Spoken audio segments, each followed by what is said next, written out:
I declare open this public hearing of the Human Rights Subcommittee of the Joint Standing Committee of Foreign Affairs, Defence and Trade to the review into the operation of the Autonomous Sanctions Amendments, the Magnitsky-style and other Thematic Sanctions Act 2021.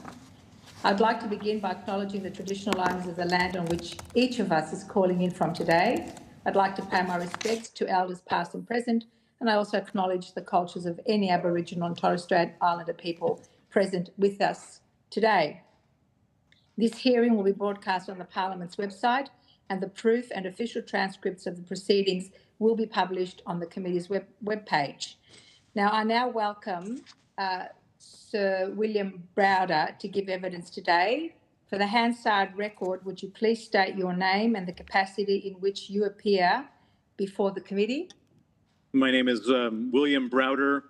I'm the head of the Global Magnitsky Justice Campaign, and I was Sergei Magnitsky's employer when he was murdered in Russia, and so I've been on a... Yeah. Thank you. This hearing is a legal proceeding of the Parliament. The giving of false or misleading evidence is a serious matter and may be regarded as a contempt of Parliament. The evidence given today will be recorded by Hansard and attracts parliamentary privilege. Witnesses giving evidence from overseas should be aware that whilst they are entitled to the protections of parliamentary privilege in Australia with respect to the evidence they give, these protections may not extend to another country. So I now invite you to make a brief opening statement before we proceed to the discussion. Thank you very much for this opportunity. As I mentioned in my introduction, the organization that I head is called the Global Magnitsky Justice Campaign. The reason that I'm doing this is that 15 years ago in Russia, my lawyer Sergei Magnitsky was murdered after uncovering a $230 million Russian government corruption scheme. As a result of his murder, I gave up my life as a businessman and have devoted the last 15 years to getting justice for Sergei and other victims. The campaign led to the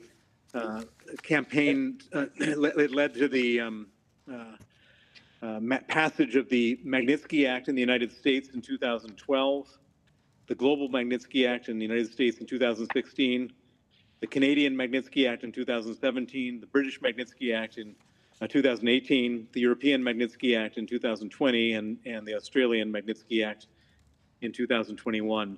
There are now 35 countries around the world that have Magnitsky-style sanctions. It's become one of the most effective tools for fighting kleptocracy and human rights abuse around the world. And my task now, and I'm honored to be in front of you, is to find ways of improving the Magnitsky Act, harmonizing the Magnitsky Act so countries can work together and be efficient at using these tools, which are now one of the main tools for dealing with these types of terrible issues. Thank you for this opportunity, and I look forward to your questions. Thank you.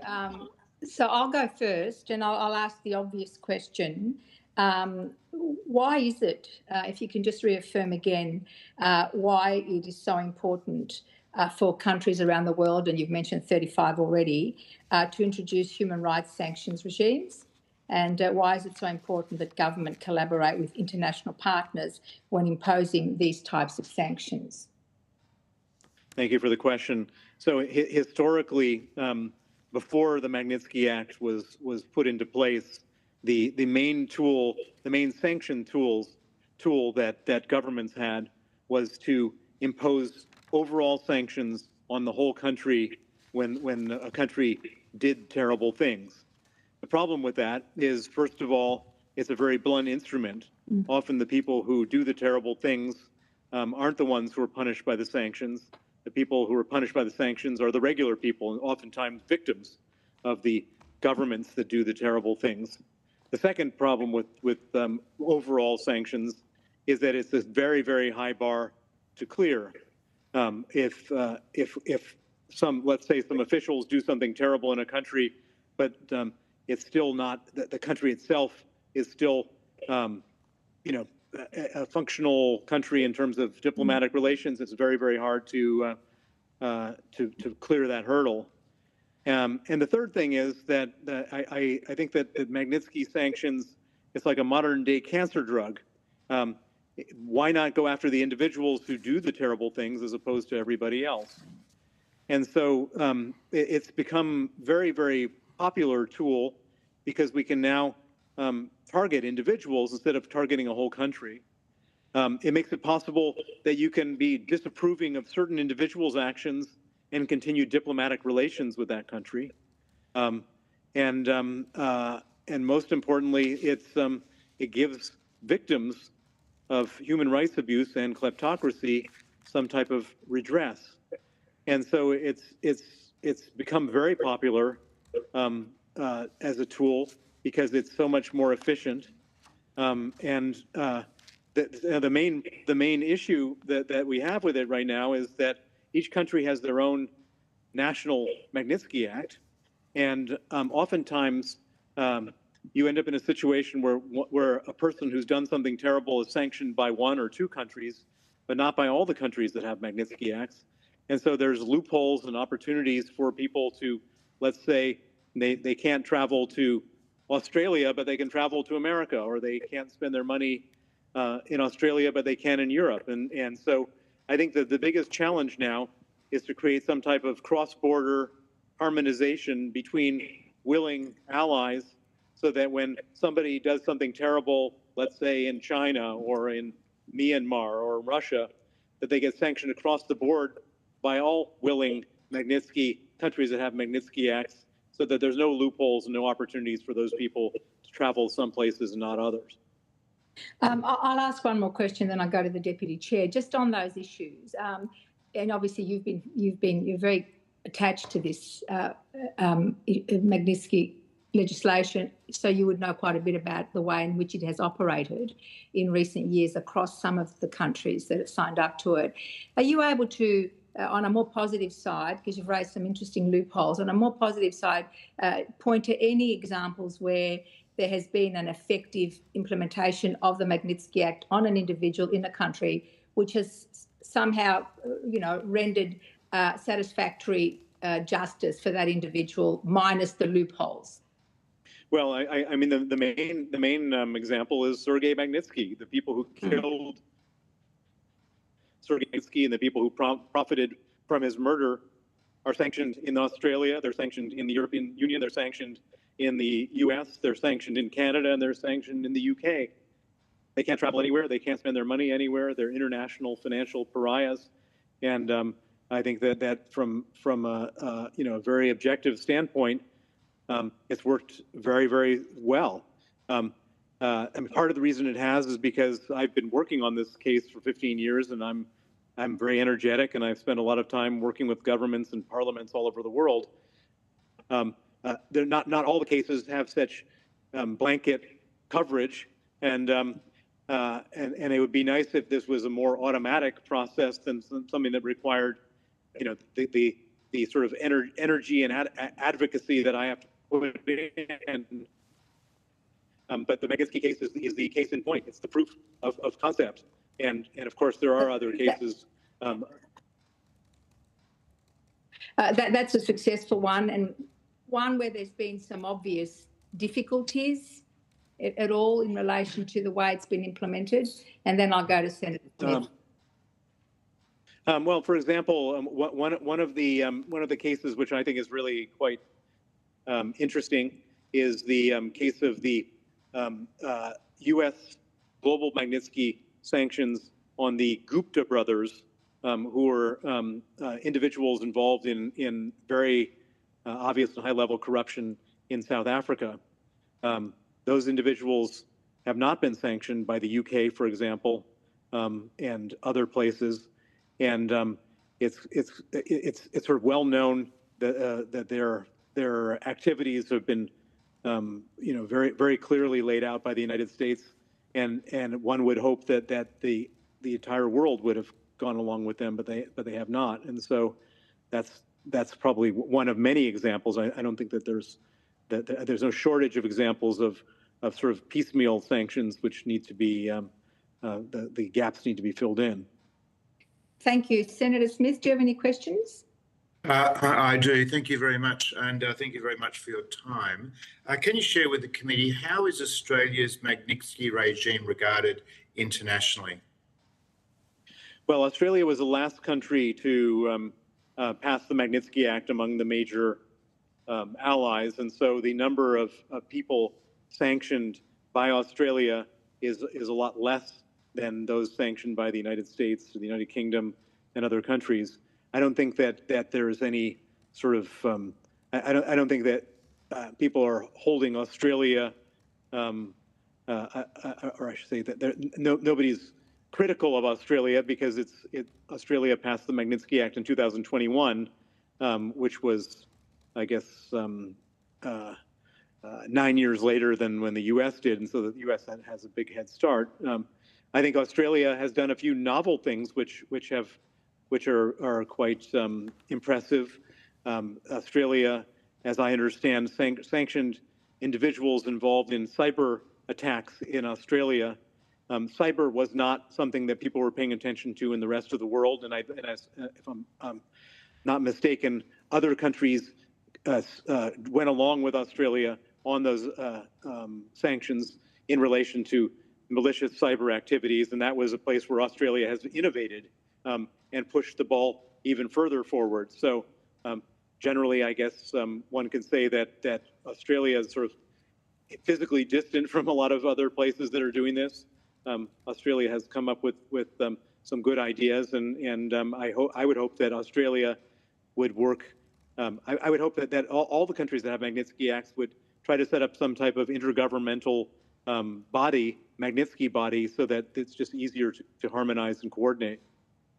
Has international momentum for Magnitsky-style initiatives or dissipated as a result of the sort of rapidly changing geopolitical environment, or has that enthused and accelerated the use of Magnitsky-style arrangements? My point being that in a more complex geopolitical environment, there may be greater hesitation on the part of governments to use Magnitsky.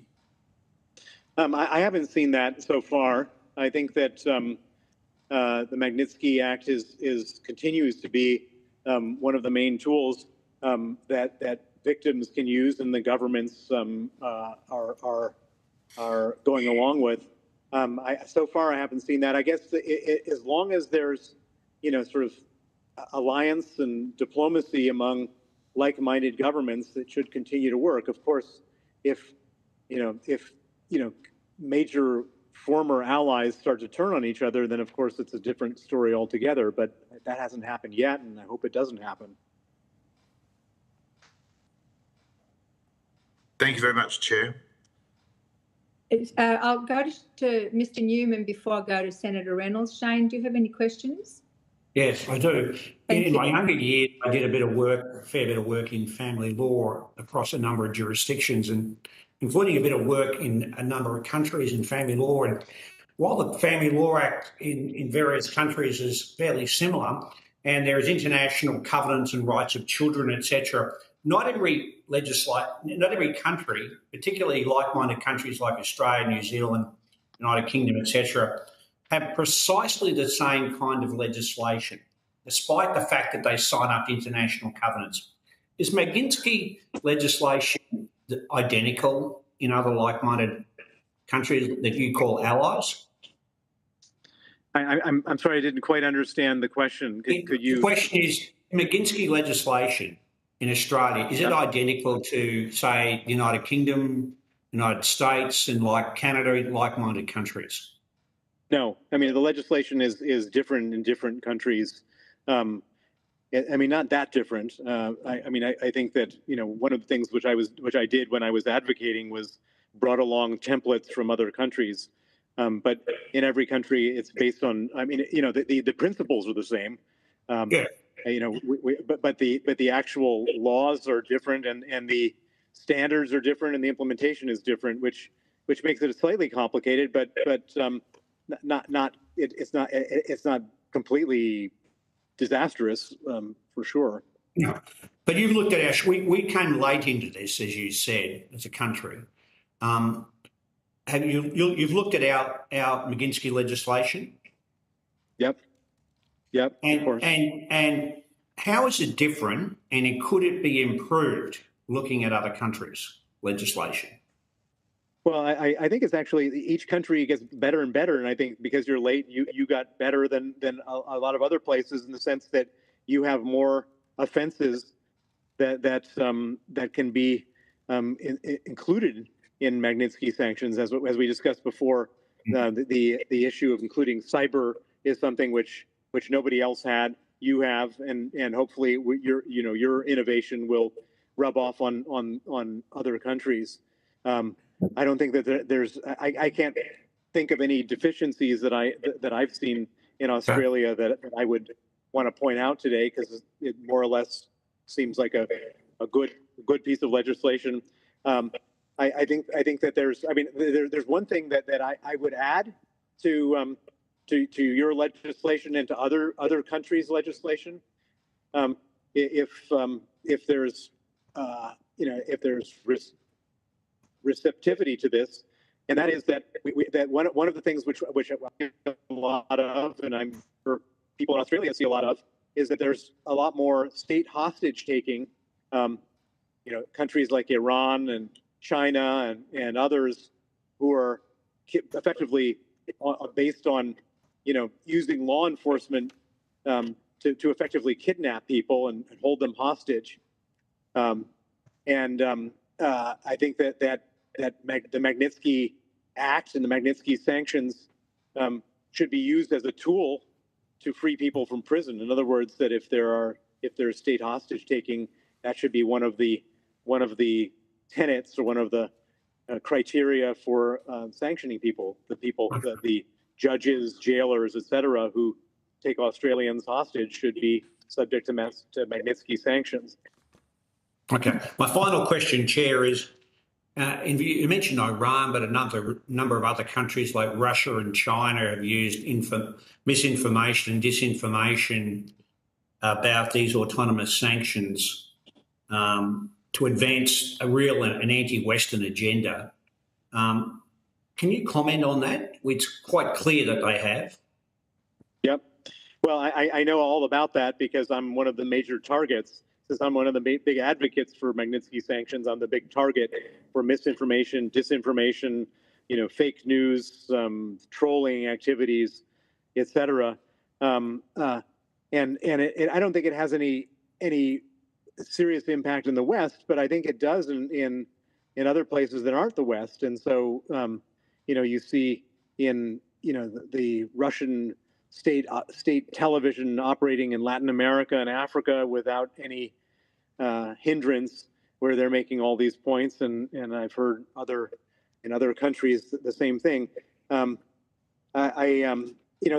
Anytime you go after bad people want to come after you, and so I see that happening, and so far it hasn't hindered me because we have 35 countries that have Magnitsky Acts. I mean, the idea that one idea like this could spread so wildly like wildfire is pretty remarkable. So whatever the disinformation agents are trying to do hasn't worked, but they're definitely active. Yeah, thanks very much. Thanks very much for your evidence today. Thanks, Chair. Senator Reynolds. Thank you, Chair, and good morning, Mr. Browder. Could I pick up on your opening comments when you were talking about a lack of harmonisation between jurisdictions that do have these sanctions? Can you just expand on that a bit more, and just in terms of what mechanisms do you see that might be effective to actually get this harmonisation? Well, I mean, I think that there should be some type of government policy in all the countries that have this to harmonize. I mean, in order to get the Magnitsky Acts passed in different countries, I viewed it as sort of guerrilla warfare. We would go in and just do whatever we could and get whatever we get whatever version of Magnitsky we could get in the circumstances. it was sort of seen as a sort of novel idea. I would show up, other friends of mine and allies of mine would show up to different countries, and we would take what we could get.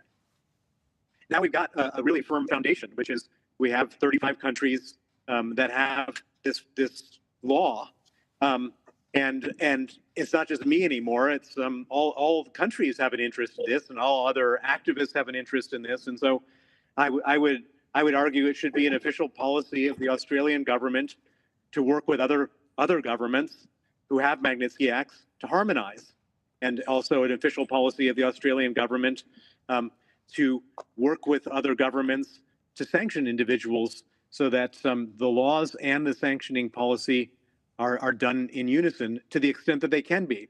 At the same time, you don't want to be hamstrung if there's someone you want to sanction and other countries can't get up to speed quickly enough, or it's not working in their law, and you have the basis for doing that. You shouldn't be constrained, but to the extent that one can work with like-minded countries, one should, and it should be a policy.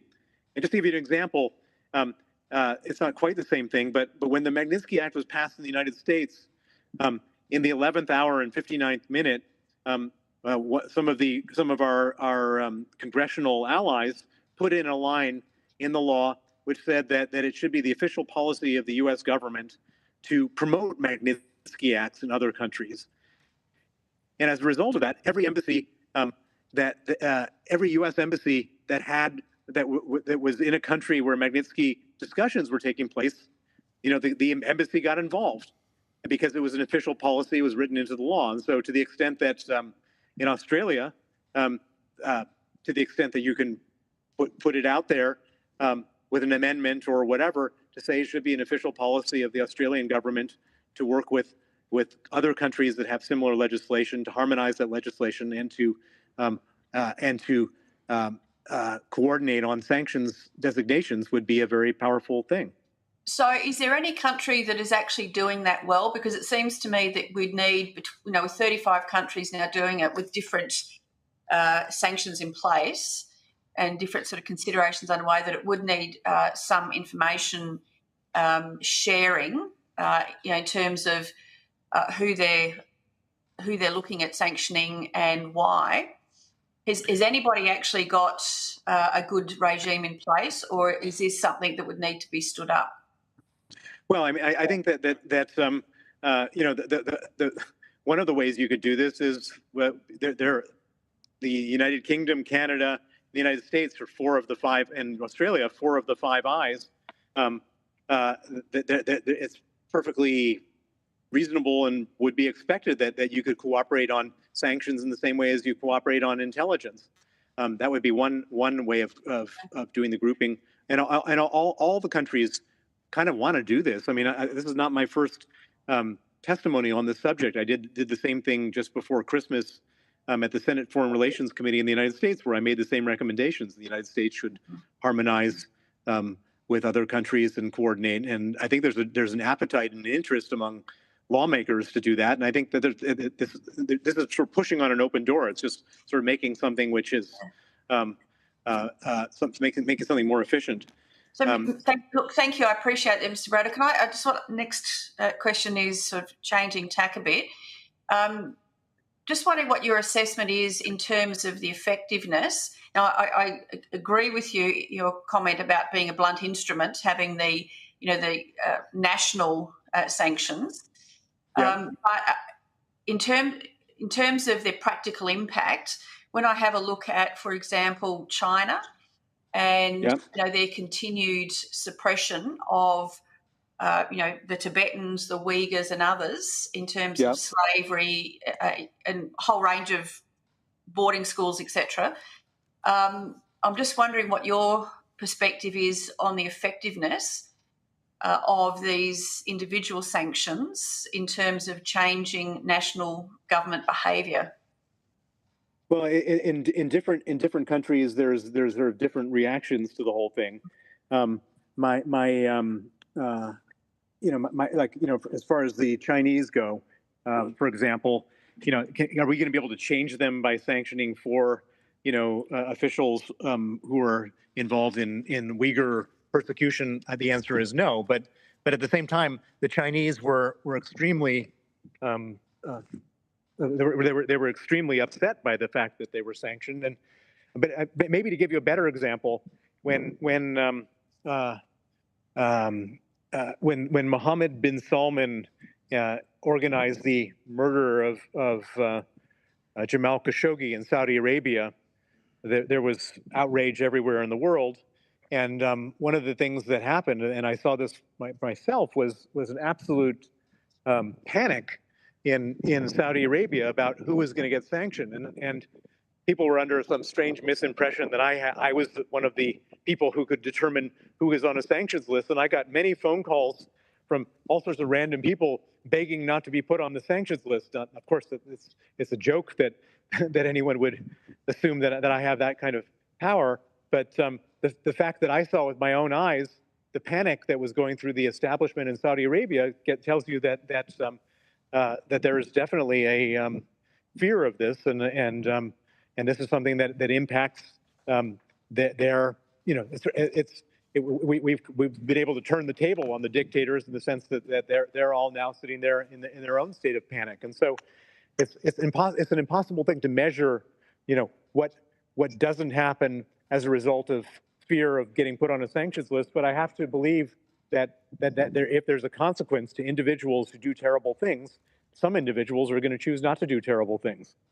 And my final question, Chair, if I could, I just wanted to pick up the point that was discussed earlier. I think a question from Mr. Newman is about cross-border abductions, state-sponsored rendition/abductions, and I think there was about at least 120 reported cases last year. Do you know if this state-sponsored, that is, by Turkey and Iran and a whole range of other countries, are you aware of any sanctions being imposed on anybody in particular who've participated in that practice? I don't know of any specific examples, but I do know of just to give you one example, which Australia was involved in. It wasn't a cross-border abduction, but it was a story about a political opposition member in Russia who went to protest the war in Russia, and he was sentenced to 25 years in prison. His name was Vladimir Kara-Murza.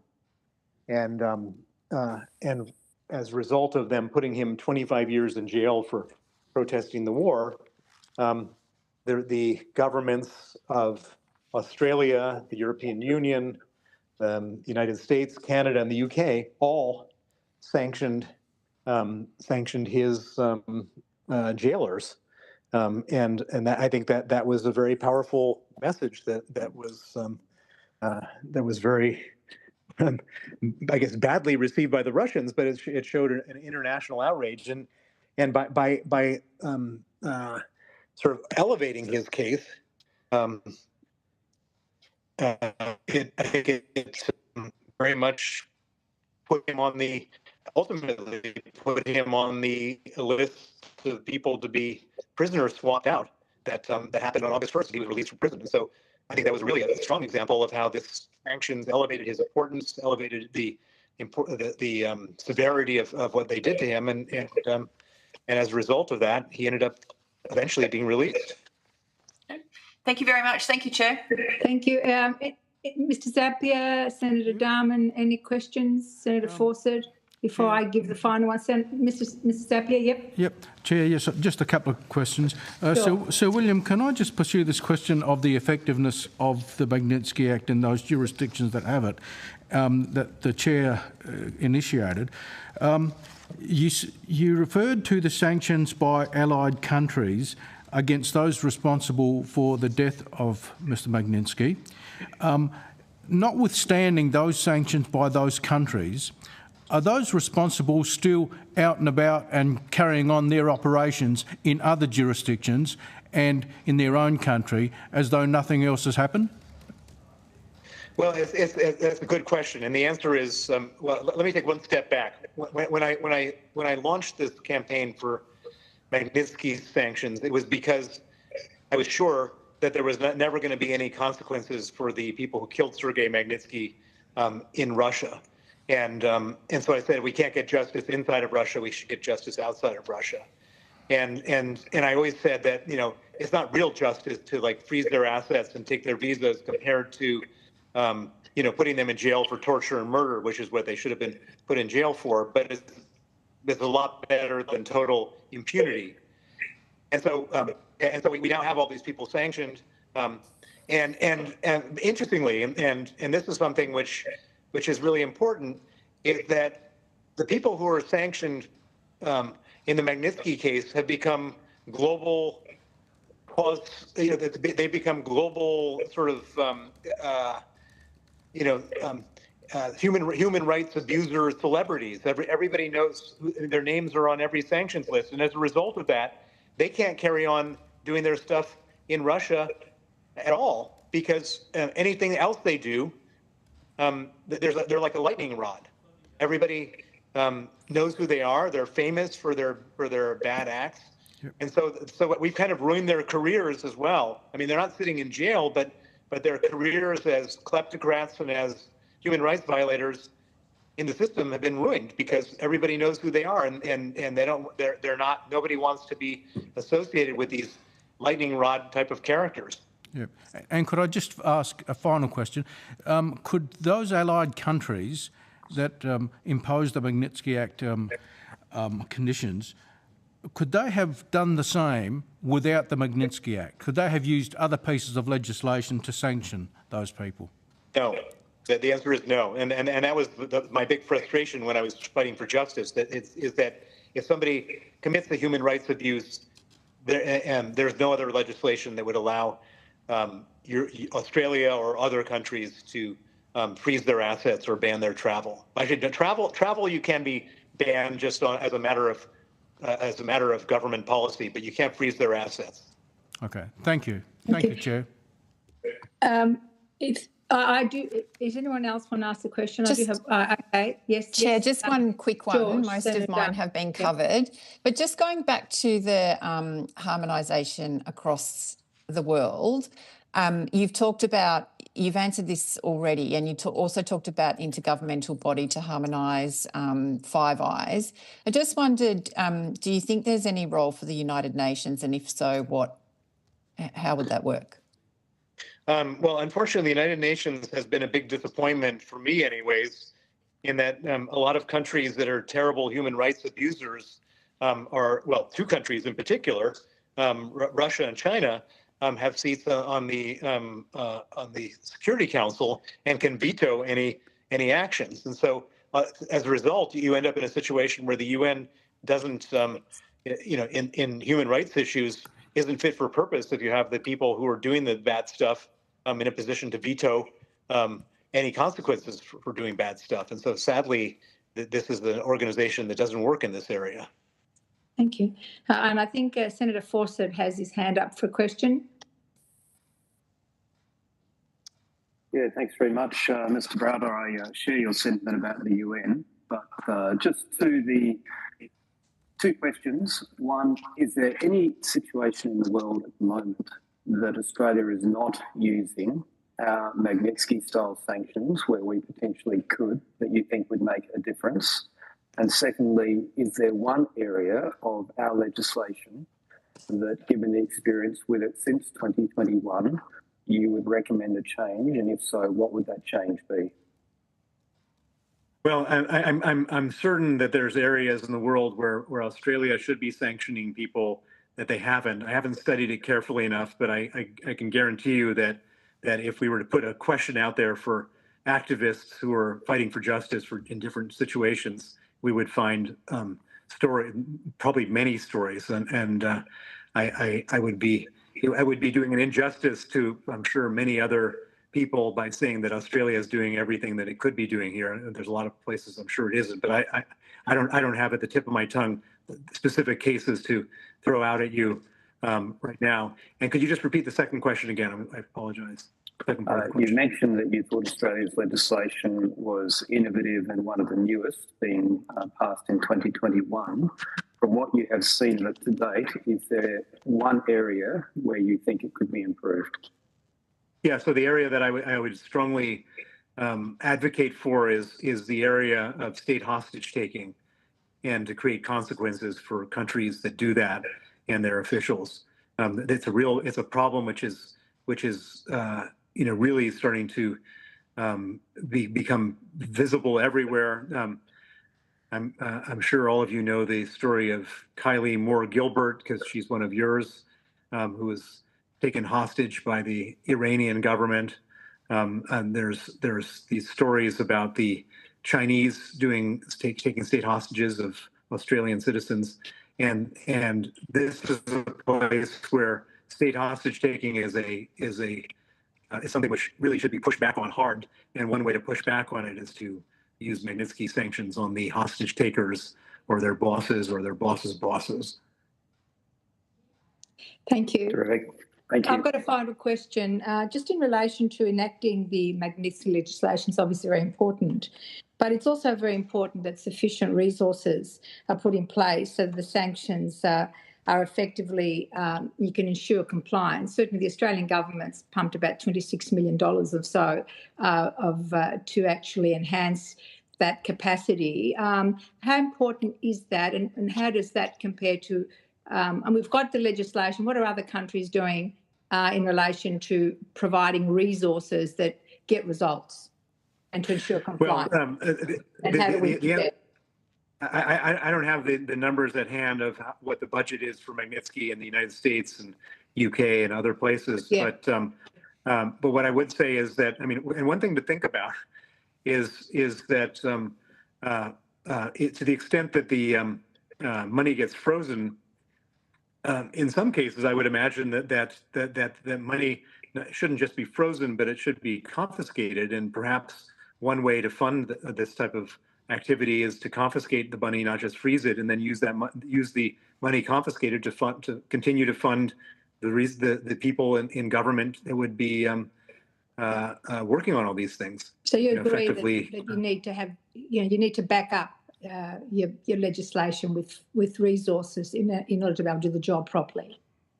And the more resources you have, the better you can do the job. And it's not a lot of money by government spending standpoint to it's money well spent, I should say. If you have another $10 million or $20 million to freeze billions of dollars of bad guys' assets. Thank you. If there are there any other questions? Well, thank you for your time today. If you have been asked to provide any additional information, including questions on notice, please forward it to the Secretariat by Wednesday, the 5th of Feb 2025. Please note that responses to questions on notice will be published on the website as submissions to the inquiry. You will be sent a copy of the transcript of your evidence to assist you with answering questions taken on notice today, and you will have an opportunity to request corrections to transcription errors. Thank you, and at this point we go into recess, a break. Thank you. I'll see you all a little bit later.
open this public hearing of the Human Rights Subcommittee of the Joint Standing Committee on Foreign Affairs, Defence and Trade for the review into the operation of the Autonomous Sanctions Amendment, Magnitsky-style and other Thematic Sanctions Act 2021. I would like to begin by acknowledging the traditional owners of the land on which each of us is calling in from today. I'd like to pay my respects to elders past and present. I also acknowledge the cultures of any Aboriginal and Torres Strait Islander people present with us today. This hearing will be broadcast on the Parliament's website, and the proof and official transcripts of the proceedings will be published on the committee's webpage. I now welcome members of the Department of Foreign Affairs and Trade to give evidence. And for the Hansard record, would you please state your name and the capacity in which you appear before the committee? Thank you, Chair. Julie Heckscher, First Assistant Secretary of the Regulatory and Legal Policy Division in DFAT, in which the Australian Sanctions Office sits. Thank you. Matthew Fox, First Assistant Secretary, International Security Division. Thank you. Bronte Moores, Ambassador for Human Rights and Assistant Secretary, Human Rights Branch, DFAT. Thank you. Michael Gugan, Acting Assistant Secretary in the Australian Sanctions Office in DFAT. Thank you. This hearing is a legal proceeding of the Parliament. The giving of false or misleading evidence is a serious matter and may be regarded as a contempt of Parliament. The evidence given today will be recorded by Hansard and attracts parliamentary privilege. I now invite you to make a brief opening statement before we proceed to questions. Thank you. Thank you, Chair. I plan to start and then hand across to the Ambassador for Human Rights. I thought it might be helpful, whilst acknowledging that the focus of the committee is the human rights thematic sanctions and human rights obligations, it might be helpful to situate the Magnitsky and thematic sanctions into the broader sanctions framework, because the broader measures of the sanctions legislation and the way that we implement sanctions apply to Magnitsky and other thematic sanctions in the same way that they apply to non-thematic sanctions. Essentially, I think, as you know very well, we have two types of sanctions in our sanctions regime. We have the UN Security Council sanctions, which Australia is obliged to implement as other members of the United Nations and which are set by the United Nations. We all know that that is an increasingly problematic space in the current environment, with recent experience of DPRK sanctions, for example, and the panel of experts having been blocked by Russia with its UN Security Council veto. The second type of sanctions are our autonomous sanctions set by Australia in accordance with our legislation. And we now have two different types of those sanctions, thanks to the introduction of the Magnitsky-style sanctions back in 2021. We have geographically based sanctions, and we have the new thematic sanctions, in respect of which we currently have frameworks applying in relation to human rights, cyber sanctions, corruption and weapons of mass destruction. Essentially, since late 2021, when these thematic sanctions were introduced, they have been called upon for regular and in some ways increasing use. In fact, shortly after these sanctions were introduced, of course, Russia invaded Ukraine, and we saw an escalation by Australia and other countries that impose autonomous sanctions, an escalation unprecedented in the use of sanctions in an effort to respond to Russia's invasion, to deter and to ensure that assets, etc., were not available to Russia to use in relation to the conflict in Ukraine. It was an unprecedented use which both drew upon new Russia and Ukraine geographically focused sanctions as well as thematic sanctions. Since then, of course, there have been many other challenges globally, including developments in the Middle East most recently, as well as other situations of international concern. Sanctions are, of course, an incredibly valuable and critical tool for the Australian government to use in response to international concerns, and thematic sanctions are one part of that tool.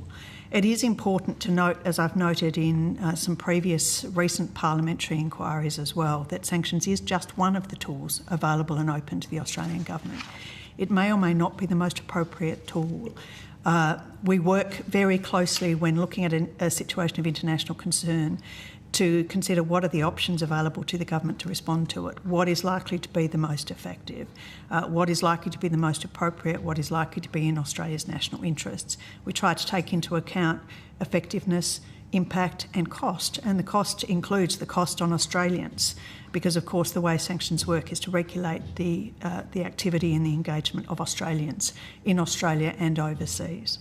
We also take into account impacts that are unintended and beyond the initial targets, as in impacts on communities, impacts and costs on the delivery of humanitarian assistance, impacts that there might be on Australia's ability to assist Australians.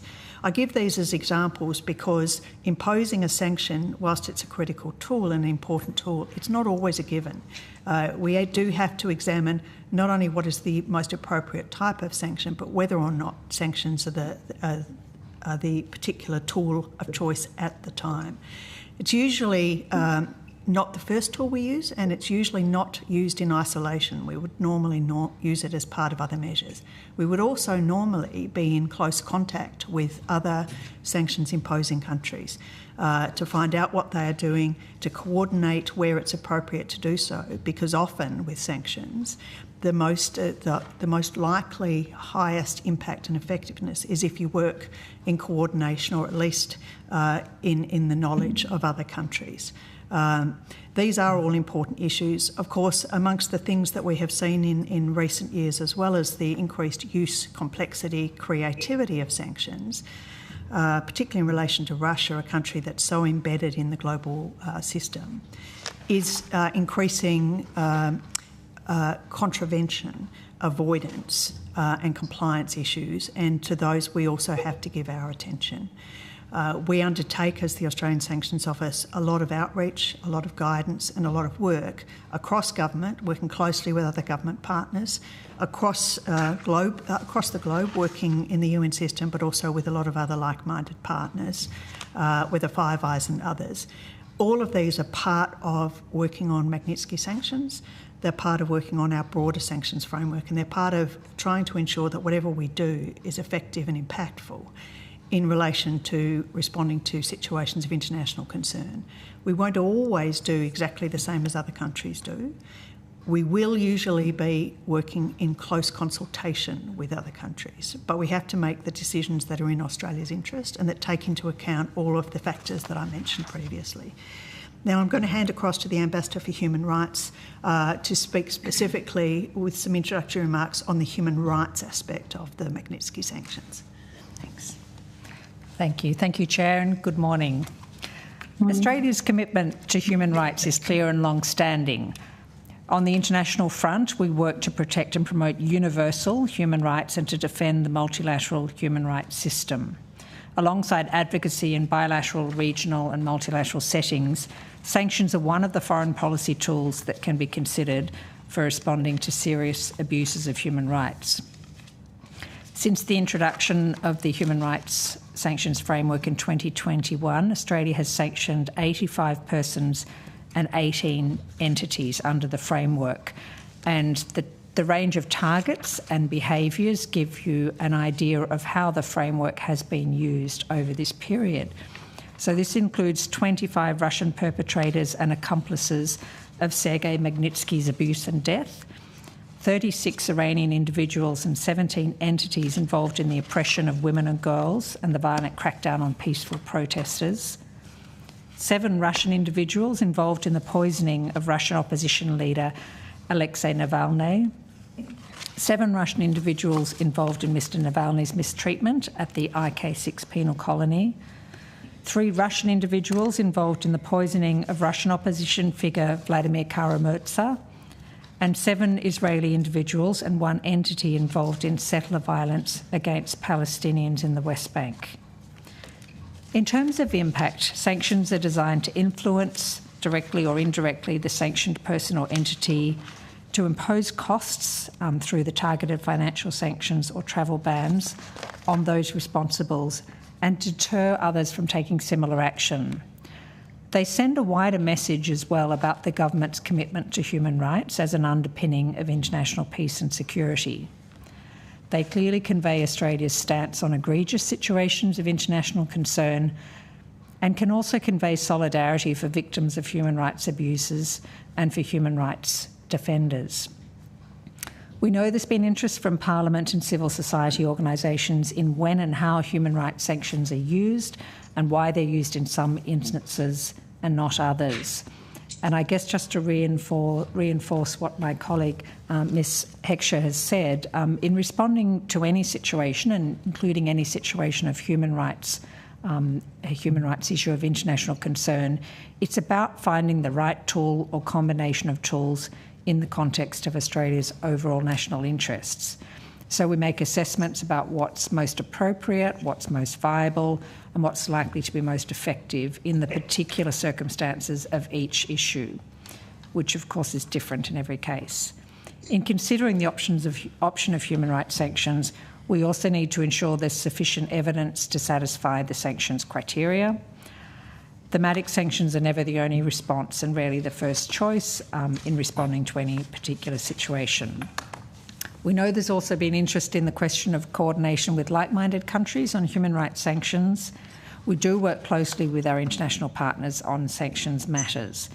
This information exchange is a valuable part of the overall process of considering how we respond to human rights issues of concern. We consider joint action when it's in our national interest to do so. However, it's not always necessarily the most appropriate or even viable option. Each country's sanctions framework and sanctions processes differ. Australian sanctions reflect requirements under Australian law and Australia's foreign policy considerations and national interests.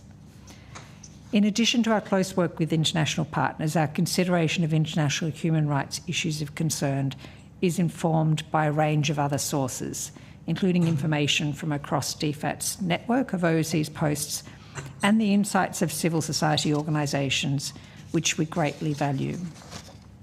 We welcome this opportunity, the opportunity of this review to provide, that it provides to discuss the human rights sanctions framework, and we look forward to seeing the insights and recommendations from the committee. Thank you. Thank you. Is anyone else from the department giving evidence, or should we proceed to questions? I think you can proceed to questions, Chair. Okay, thank you. Look, I'll start first. Being very practical, and I think a lot of us are, once we pass legislation, we like to monitor its implementation, but also we'd like to ensure that there's enough capacity there for all the stakeholders to actually effectively implement the any legislation. In this case, the Australian government's committed $26.4 million to strengthening and monitoring the enforcement of Magnitsky's Australia's sanction framework. Can you please talk a little bit about why it's necessary for such investment to take place, and what do you expect to achieve with this kind of financial assistance going forward? Thank you, Chair. I'll take that question broadly. I don't think in 2021, when the Magnitsky sanctions were introduced, anyone anticipated that we would have such an escalation and such a massive, when I say global, I mean by sanctions imposing countries, a global step up in the range, number, creativity, and frankly the application of the kind of sanctions that we had. The money that was allocated to sanctions, as you've mentioned, was not specifically for Magnitsky, although there was a Magnitsky component. It was actually in relation to particularly monitoring and compliance. And it was a flow-on from the step-up that we had seen in sanctions in that intervening period. One of the things that possibly isn't known so well is it was not only the number of sanctions that was imposed in the wake of Russia-Ukraine, and that included thematic sanctions as well. It was also the complexity of those sanctions that it was imposed in that period. The oil price cap was unbelievably creative in the outset, and it's quite complex. I won't go into it here unless anyone's interested, but it was quite creative but very, very difficult to implement, for example. But what we have seen in the intervening period. No doubt reflecting the range of the sanctions, the types of the sanctions, and Russia's role in this, is an increasing volume of contraventions. With complex sanctions and broad-ranging sanctions came increased complexity and compliance for Australians, increased attempts to contravene and avoid, and that's what we have seen in the intervening period. What we found when we were looking at our sanctions frameworks, and there had been this massive step up, is that we needed to undertake and step up our work, both to do outreach to the Australian community, increase our information, strengthen our monitoring, and strengthen our work across government. The money that was secured through this budget measure enabled us to increase the staff within the Sanctions Office that would work on, right across the board, all of our sanctions measures, to look at the monitoring, to increase our outreach, the information available to help Australians comply. It will, over time, enable us to increase our work on assessing impact and effectiveness, for example, which is incredibly important when looking at sanctions. And it is enabling us to work with partners on contravention and to strengthen our efforts globally to work with others. Now, part of this was Magnitsky as well. It secured staff for us. We secured some resources for other agencies with which we work closely across government, including the ABF, AUSTRAC, for example, the CDPP, because, of course, we want to make sure that if we have sanctions, we're able to assess the impact, monitor their compliance, assist Australians to comply, and then pursue accountability if there is contravention. All of that is complex, challenging, and requires a lot of work. Now, part of this, of course, there was an element of this that was Magnitsky, that secured a rollover of staff for human rights, and I'm going to actually turn to the Ambassador for Human Rights just to comment on the use of those 5 personnel. Thank you. Thank you. Yes, as was mentioned, the rollover of the staff to work specifically on the human rights policy around sanctions was a really important part of our servicing of this work, and that has enabled the continuation of that work. I should emphasise, though, that the staff who are based in the Human Rights Branch in DFAT work very closely, of course, with the Australian Sanctions Office, but also as we do in all our human rights work, we really do take a holistic approach. So there's a lot of regular daily interaction with our geographic divisions. So we have the dedicated resource centralised area for managing the human rights sanctions policy work, but we work really in close cooperation with all the geographic areas where we work in relation to countries or issues of concern, and then very much in cooperation with the Sanctions Office when we are considering or developing sanctions, and more broadly, of course, we work with relevant government agencies as well. Would you consider then that the two working parallel, they're not working across each other, or rather working with each other? I'm talking about Magnitsky legislation, human rights. Obviously, you're not necessarily one area, but you seem to be working in partnership. Is that the way forward? And can you see the need for, given the complexity and instability that we all know exists, and as we work our way through Magnitsky and, in particular, do you see your work and your resources needing to be increased? I'll answer first. I'm thinking forward. Yeah, I'm thinking forward. Obviously, there's a lot happened in the last couple of years, but there may be a lot more happening. So, would you be? I guess I get the sense that you're harmonising and working quite well together. That's the sense that I get. So do you want to reflect on that? Yeah, certainly from the human rights policy perspective, yes. I would confirm that, Chair, your impression. I think the structures and the systems we have set up work very well, and in practical terms for us internally in DFAT make a lot of sense to have the human rights sanctions policy team located in a branch that, I guess, lives and breathes human rights and is already working very closely with geographic areas, and then it's close to daily contact really with our colleagues in the regulatory and legal division. So I think it works very well, that harmonisation makes a lot of sense. I think we make the most of the synergies and the insights we get from the collective information we get from across the department. It's an efficient way to bring that together, and I've certainly in my experience I've found that this level of resourcing and this structure serves very well what we are doing at the moment. Maybe I can add in, as the Ambassador has said, we have to work as a unified department. The thematic sanctions work in combination with the other sanctions measures that we have. We actually have human rights provisions in some of our geographic sanctions provisions as well. And it may well be that some things that are human rights also actually sit under other frameworks. So we need to make sure that we all work together to work out, are sanctions first the right tool to use? So we have to be working right across the department to think about what's the most effective. We have to use our tools of leverage. Every country has a different set of tools, right? Depending on which particular region or country you're talking about, which particular conflict. And this is actually a really challenging global environment we are working in which we are dealing with Russia, for example, which is a UN Security Council veto holder. And what it means is that the sanctions system, I think Bill Browder made reference to this as well this morning, in which the UN's sanction ability to actually engage and enforce sanctions is actually compromised at the moment in relation to, for example, Russia. So you have a whole the UN's ability to respond to this international concern of Russia's invasion of Ukraine is really undermined by Russia's sanction. We've seen that operate.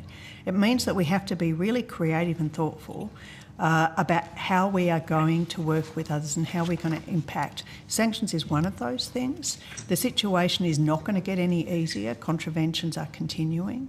We have to work with others. And I think the other sort of portion of this, and I think a question was asked and answered by Bill Browder again this morning, which is there is growing opposition to the use of autonomous sanctions internationally, and that is actually something that we add into the mix when we consider these issues, including in our region. There is,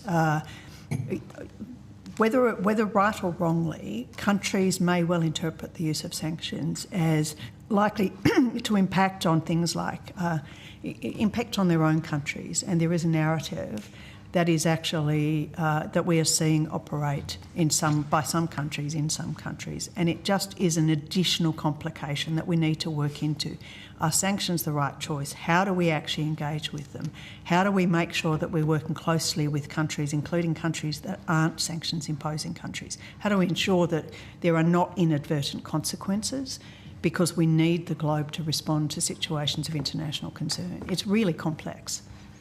I think I was actually thinking of asking a question around how countries in our regions perceive our use of the autonomous sanctions. And given that we've actually done a lot of work in building relationships, whether that's had any impact or you foresee any impact. And obviously the way in which Russia and China and others perhaps have used disinformation and misinformation in regards to the autonomous sanctions to develop this narrative, this sort of this idea that they are, anti-Western measures. I mean, how much hold does that have in our region?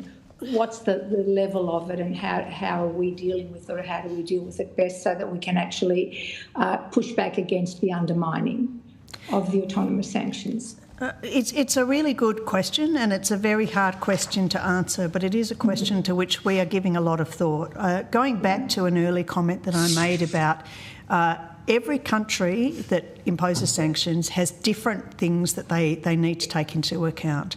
For us, of course, if it relates to our region, we take into account the impact on the region. It's one of the reasons why it's very important for us to look at impact, effectiveness, cost when we consider whether sanctions is the right use for us or whether we have other levers that might be more appropriate in all the circumstances.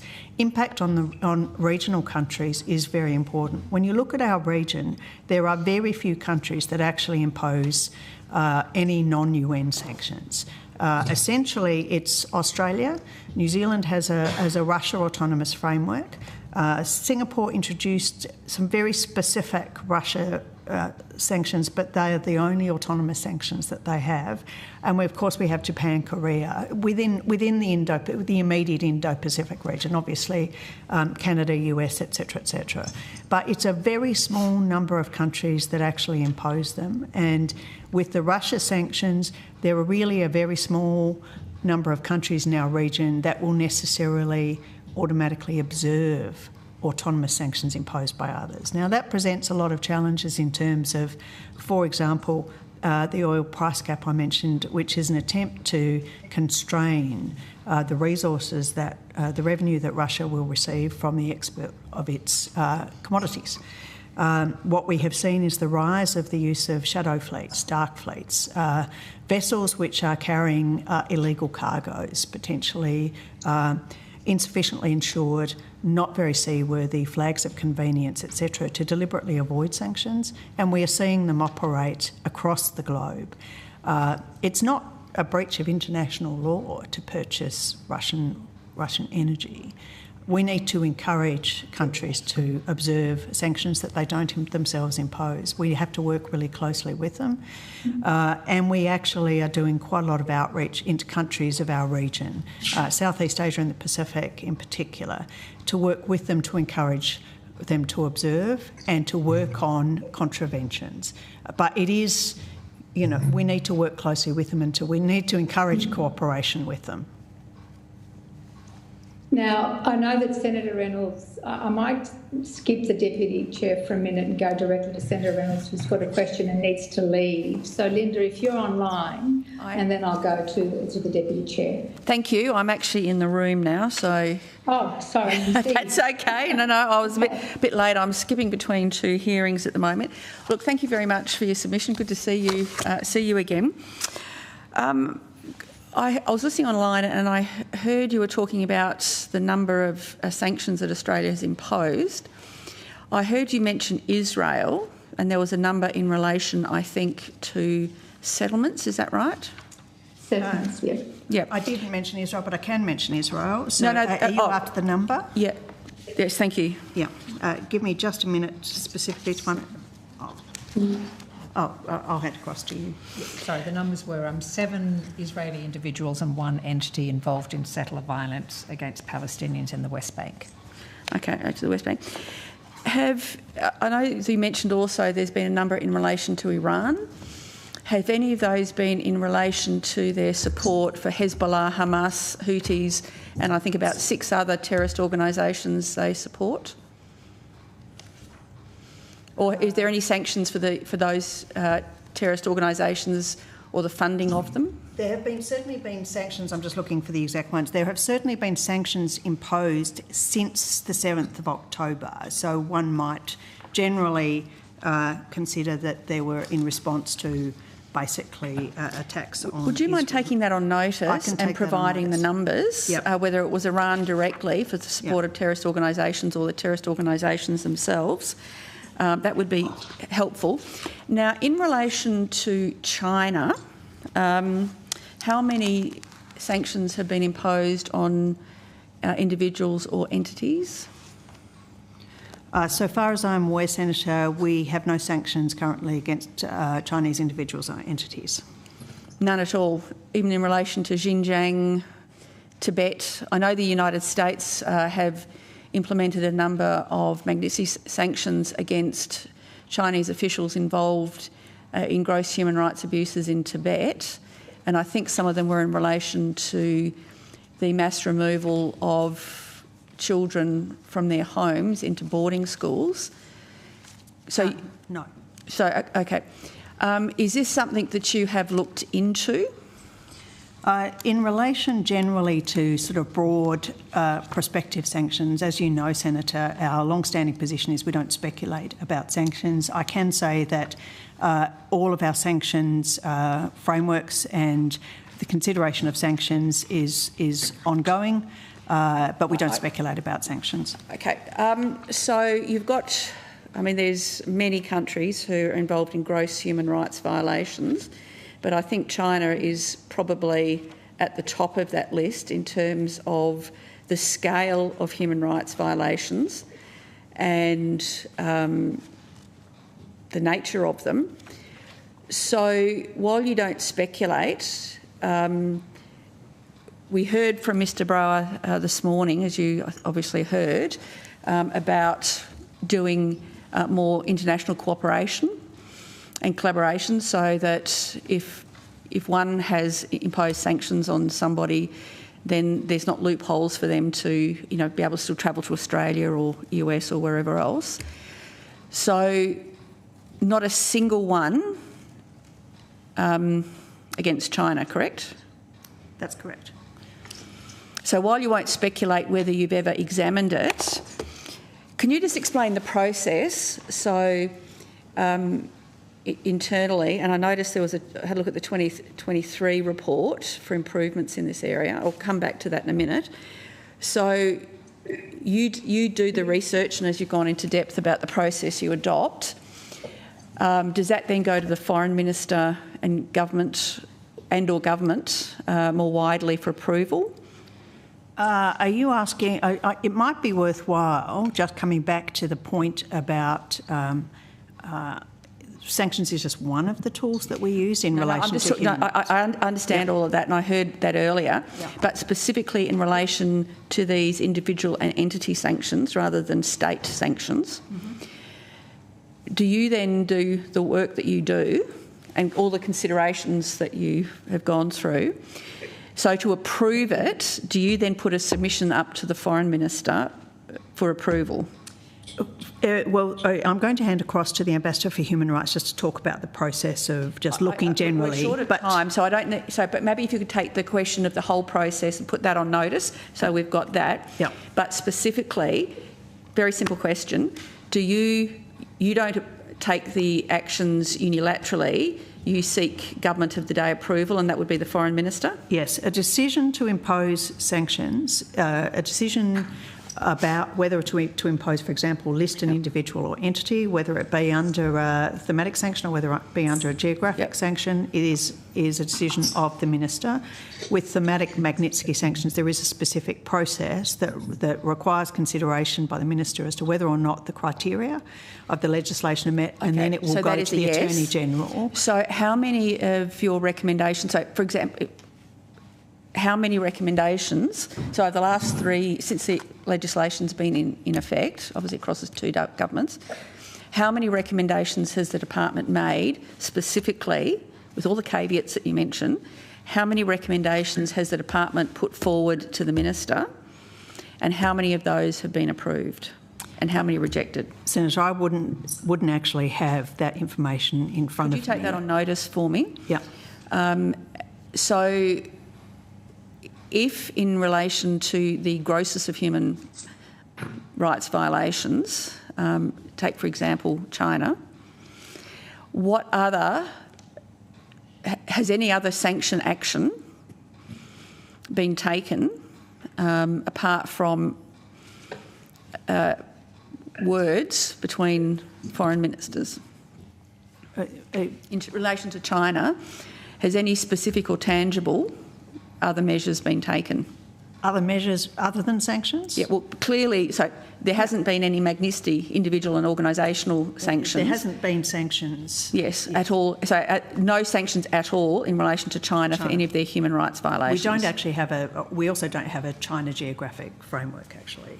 But no sanctions action in relation to China. Okay. But of course there has been action on general human rights issues. Yeah. So, okay, so if you can take that on notice and just to double check for us with the numbers and the process. So can you also take on notice for me, because time's running short, but in relation to the review, and were there 9 or 12 recommendations in the review you did of this process? Of which the Magnitsky process? Yes. There was a 2023 review that you did. Was that the legislative review that? Well, So we haven't done a review of the Magnitsky process. No, but of the whole sanctions framework. You did a review in 2023, correct? Yeah. can you perhaps take it on notice in terms of the review, the recommendations and what outcomes have been implemented so far? Well, I've just we have provided a deal of information about the legislative, which was broad legislation, sanctions legislation review, was undertaken by the department, and the legislation, the review part of the reform, a broader reform process, was completed in June 2024, and recommendations were put to government, and that process of undertaking consideration of those recommendations, including recommendations for legislative change and just general reform, are being considered. But there was a process of consultation. Review started in 23, reported in 24.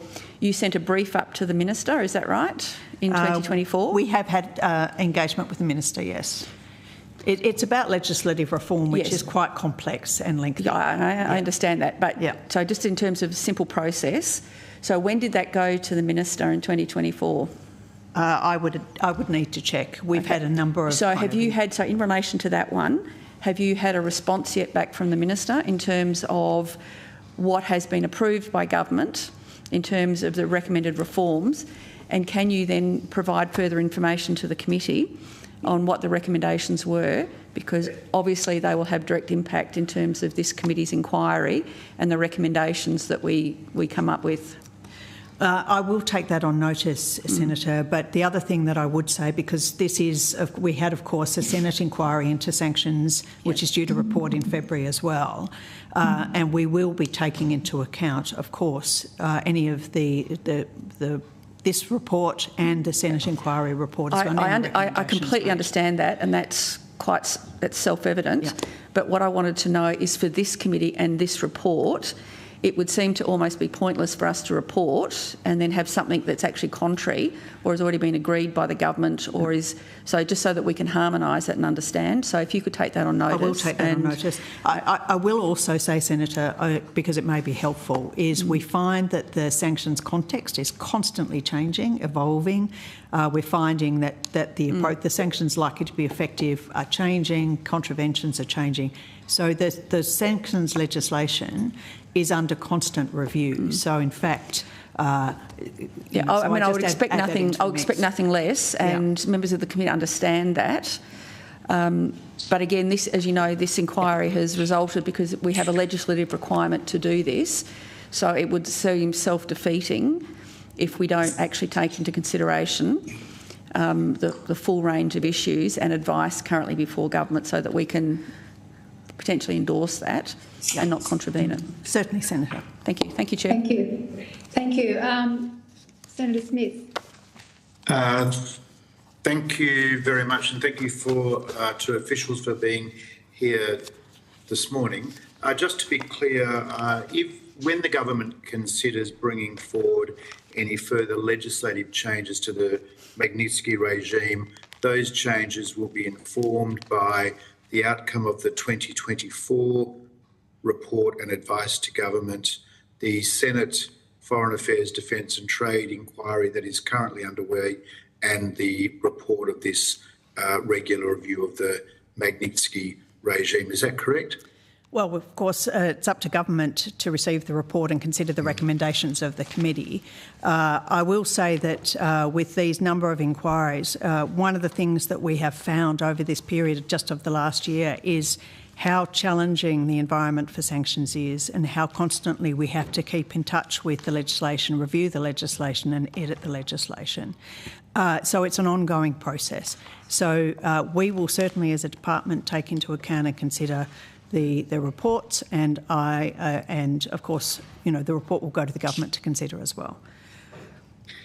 So just on that particular point, so the regular review that this committee is required to do of the regime, should that be a more regular review than currently provided for? Well, that's just to keep up to, just in order to keep up with what you characterise as the increasing complexity, the changing nature of the operating environment. I'm not sure, because the legislation is so complex and the environment is so challenging. I mean, it's really up to the committee how frequently you undertake it, but it is a big job to undertake a review and to sort of change legislation. I suspect it might be quite complex to do it at more frequent intervals. A lot of the review that we undertake of legislation is, for example, in relation to particular actions and particular sanctions measures. For example, some of the trade measures that we have with Russia under constant review as to whether they're working, whether they need to be tightened, etc. Any framework needs to be constantly looked at against what is actually happening out there in the global environment to see if it's still fit for purpose. We actually have to keep our sanctions practice as well as our legislation under constant review because contravention is increasing and we have to keep in touch with that. So I would say we are constantly reviewing our legislation in any event.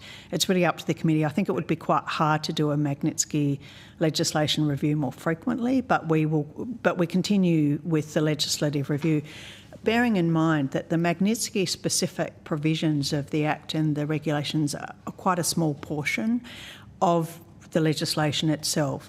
A lot of the things I've been talking about are how do we actually implement sanctions in the broad, whether they be Magnitsky, whether they be geographic. A lot of them about how do we actually enforce and monitor and undertake outreach both internationally and domestically. So a lot of that is broadly applicable to all sanctions, not just Magnitsky. A question to the Ambassador. When considering national interest considerations, long-established practice is to keep the term broad so as to provide for flexibility. But I'm interested to understand, over the last decade or so, how more prevalent or powerful have human rights considerations become when considering the national interest? How more important have human rights considerations become when balanced against national security or balanced against economic relationships or social cohesion, for example? You're asking, Senator, over the last 10 years? Over the last relatively. 10 years, yeah. Yes, yeah. In my experience, I would say, because I haven't worked specifically in the human rights branch for that long, obviously, so that sort of comparison over time is different, but human rights has always been central to our foreign policy considerations over that period in which time I've been in DFAT, certainly over that period. The reason being that that commitment to the fundamental importance of universal human rights in a genuinely universal sense for peace and security, for economic development, for social cohesion, for so many issues, it is an underpinning. And certainly I would say it has always been thus in the assessments that are made of how to engage, how to have influence, how to engage constructively both in our bilateral and multilateral relationships. It has been, if you're looking at a 10-year period, I would say it has been central over that time. How would you characterise public confidence in Australia's sanctions regime? I'm not quite sure how to answer that question, Senator. I can say that the Australian Sanctions Office undertakes an enormous amount of outreach, an increasing amount of outreach, especially with the increase in resourcing for the office with the Australian public. Now that includes both members of the public who are and which are individuals and entities which are subject to the sanctions, which have to comply with the sanctions, for example, the banking sector, the business sector, etc., as well as individuals who might be impacted by the sanctions. We seek to inform, we seek to support, and we have a graduated approach to compliance, as in we want to encourage, support, educate and enable Australians to comply with the sanctions and to engage with them where they have inadvertently or advertently not complied. In that process of outreach, we get a very positive response. I think if you were to actually say, look, globally, sanctions and every other tool that we can use to deal with current situations of international concern, it is a challenging environment out there. I think that there is very positive engagement and confidence of the Australian public and different sectors in the work that the Australian Sanctions Office is doing. For those that pay attention to the international environment, I think there is recognition that it is a complex and challenging environment for Australia and for others, for which we need to use all the tools that we have available to us. At paragraph 38 of your submission, you talk about the introduction of a sanctions framework to address threats to international peace and security, and you sort of leave the matter open. You go on to say that the government could consider introducing such a framework in the appropriate circumstances. What would be the strengths or virtues of introducing a framework to address threats to international peace and security, and why has it been absent? Look, it's an interesting question, Senator. The Act, the legislation itself, provides a number of heads under which thematic sanction frameworks can be introduced. The thematic sanctions frameworks which have been specifically introduced by virtue of the regulations are the ones that we have on human rights, the cyber sanctions, corruption and weapons of mass destruction sanctions, which already existed as thematic sanctions, were moved across to the Magnitsky provisions. They've actually proven to be, but I'll hand across to the Human Rights Ambassador, they've actually proven to be flexible and broad-ranging, the human rights ones in particular. In fact, international peace and security are picked up under a number of the geographic ones, and it's important to remember that we actually have both, and sometimes human rights issues or issues of international peace and security are picked up under other frameworks. So, for example, I think you would actually be right in saying that our Russia and Ukraine frameworks are specifically there intended to respond to a situation of international peace and security, i.e. Russia's invasion of Ukraine. So you can actually, many of these issues are achieved through specific geographic frameworks.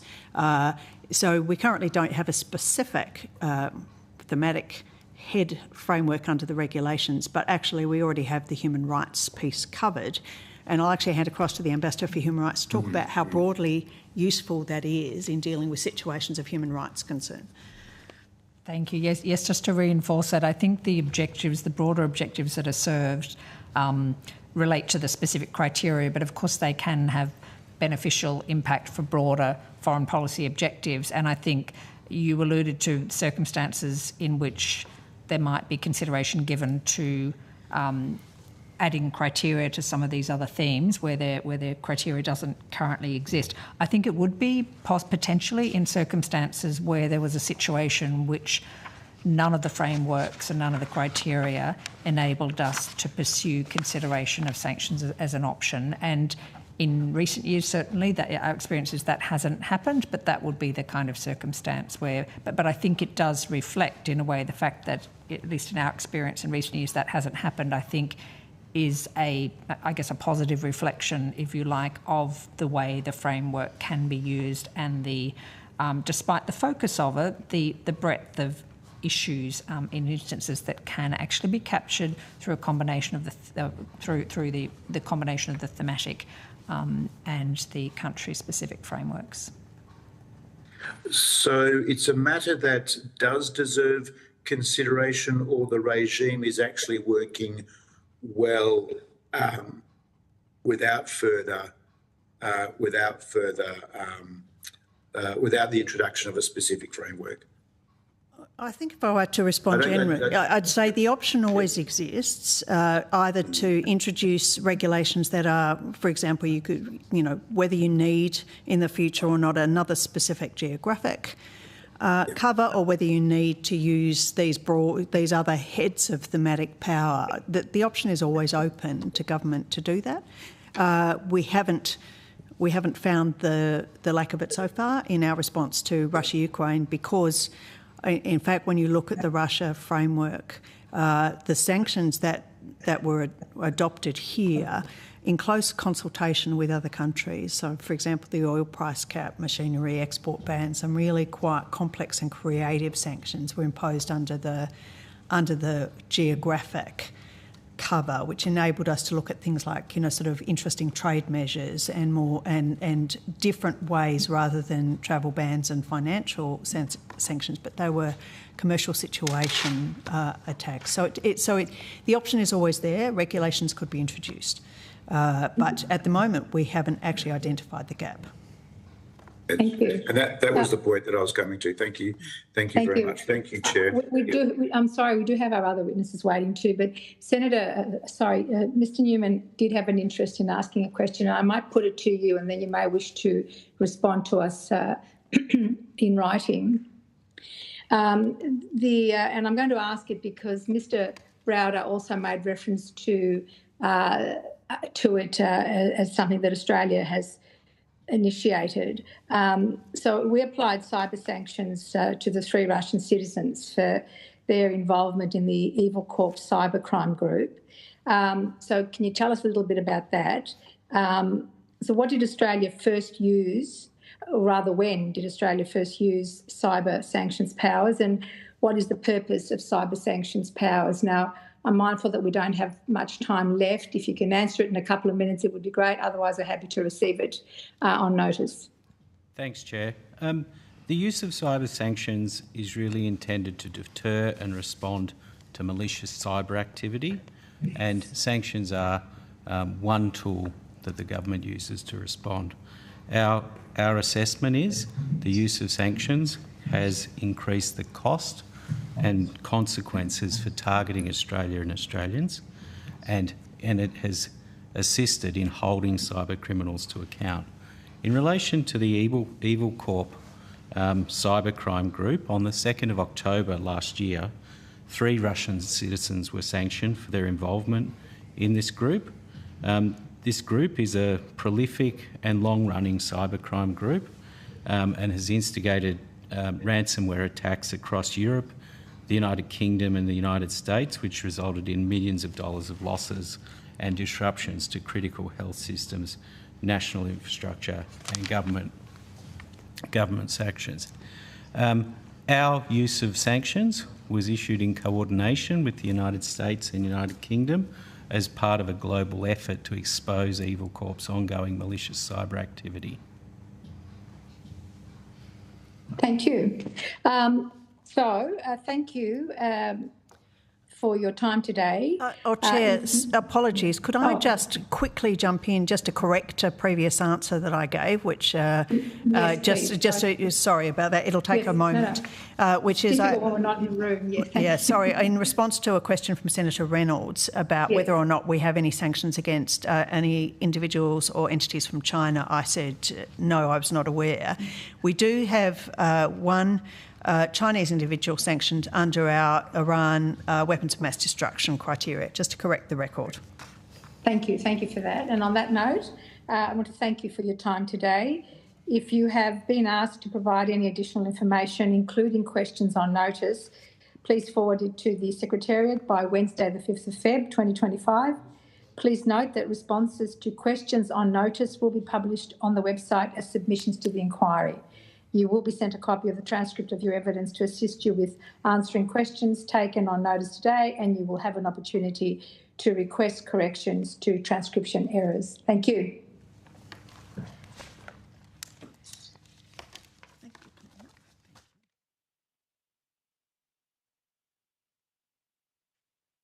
Are we ready to go to the next stage? Is everyone from the New South Wales Young Lawyers present? We're not good. Okay, thank you. I declare open this public hearing of the Human Rights Subcommittee of the Joint Standing Committee on Foreign Affairs, Defence and Trade for the review into the operations of the Autonomous Sanctions Amendment, Magnitsky-style and other Thematic Sanctions Act 2021. I'd like to begin by acknowledging the traditional lands of the land on which each of us is calling in from today. I'd like to pay my respects to elders past and present, and I also acknowledge the culture of any Aboriginal and Torres Strait Islander people present with us today. This hearing will be broadcast on the Parliament's website, and the proof and official transcripts of the proceedings will be published on the committee's webpage.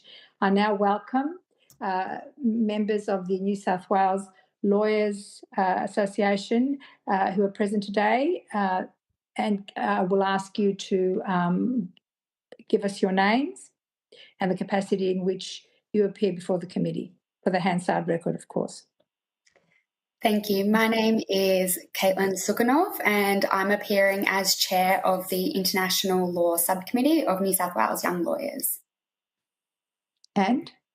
And hello, my name is Chloe Saker, and I'm appearing as the Vice Chair of the International Law Subcommittee of New South Wales Young Lawyers. This hearing is a legal proceeding of the Parliament. The giving of false or misleading evidence is a serious matter and may be regarded as a contempt of Parliament. The evidence given today will be recorded by Hansard and attracts parliamentary privilege. I now invite you to make a brief opening statement before we proceed to discussion. Thank you. Thank you. Just by way of opening remarks, New South Wales Young Lawyers is a committee of the Law Society of New South Wales that represents the Law Society and its members on issues and opportunities arising in relation to young lawyers, i.e. those within their first 5 years of practice or up to 36 years of age. Through our 15 subcommittees, each are dedicated to a substantive area of law. Ours is the international law and international affairs, both public and private. Overall, the subcommittee seeks to provide a supportive environment for law students and early career lawyers to advance their career in international law and foster professional and personal relationships within this area. Thank you. Chloe, would you like to say anything? No, that covers our opening statement. Okay. Jointly. Is Senator Darmanin on the line? Okay, so it's yes, I am. I'm sorry. I might give you a first go, Senator Darmanin, given that I totally overlooked you in the last session. If you are ready or have any questions that you might like to ask, please go ahead. Sure, thanks. That's okay. I'm mindful of time. Maybe if I could ask generally, what specific type of detailed transparency measures are you proposing? And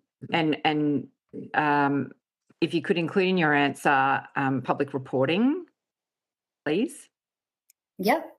So I'll take that one. I guess the type of information that we would be recommending to be incorporated in any kind of future amendments would be around the detailed reasoning into specific sanctions that are imposed on individuals or entities that provide information on where they have either contravened or considered to have committed egregious human rights or contravened weapon of mass destruction protocols, things like that, so that if there was to have a review mechanism implemented, there would be grounds on which they or individuals or entities would be able to respond to specific claims, which is very similar to the approach taken in the United Kingdom.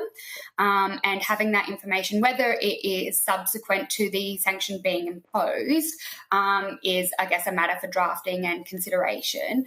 However, just having that detailed information not only provides greater transparency into, I guess, the application of sanctions, consistency of sanctions, but also gives individuals grounds and information of which the sanctions have been imposed. Usually one would guess that they would have an understanding of why they've been imposed, but having those specific reasonings is very useful when considering due process considerations.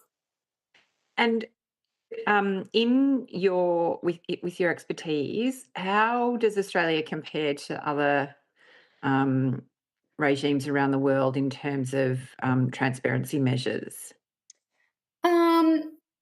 Overall, I think we're kind of in the middling aspect. So we have adopted quite a liberal approach in some areas, but not as great as they could be in others. So I guess in comparison, say, to the UK or European Union, we're not quite meeting those benchmarks of having a review process, having having our decisions and the reasons for those decisions made public, things like that, which is where we could kind of improve upon. However, we do have some situations where we are a little bit more transparent than others by reporting who those individuals are, making those public as well. So I guess for the application and adherence of sanctions from Australian businesses and things like that, that information is made available to them. However, we just have a little bit of a ways to go.